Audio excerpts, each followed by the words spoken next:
আজকে আমরা মালদা জেলার ডিএম সাহেবকে ডেপুটেশন দিতে এসেছি। এটাই কারণ যে আমরা যে সমস্ত ছেলে মেয়ে আজকে বেকার হয়ে বাড়িতে বসে আছি, কে এমএ করে, কে এমএ বিএড করে, কে গ্র্যাজুয়েশন করে। দিদি আমাদেরকে বলেছিলেন 2013 সালে কলকাতার নেতাজি ইন্ডোর স্টেডিয়ামে উনি বলেছিলেন যে তোমাদের যুবশ্রী থেকে আমরা নিয়োগ করব। গ্রুপ সি এবং গ্রুপ ডি যোগ্যতা অনুসারে নিয়োগ করার কথা বলেছিলেন। তাই আমরা সেই আশাতে আজ অবধি কন্টিনিউ 8 বছর থেকে দিদির অপেক্ষায় আছি।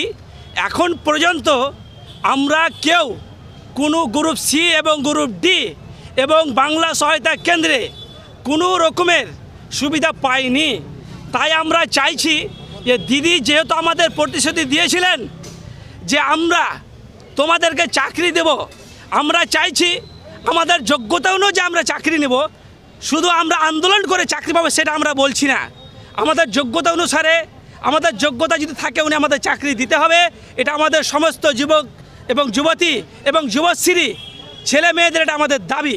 আমাদের মুখ্যমন্ত্রী মমতা বন্দ্যোপাধ্যায় বলেছিলেন যে সমস্ত বেকারদের যে উৎসাহ ভাতা দিচ্ছি সেখান থেকে সমস্ত কর্ম এমপ্লয়মেন্টের মাধ্যমে যে সমস্ত গ্রুপ সি এবং গ্রুপ ডি এবং আদার্স সমস্ত জায়গাতে যে নিয়োগ হবে এই যুবশ্রী থেকে নিয়োগ করা হবে।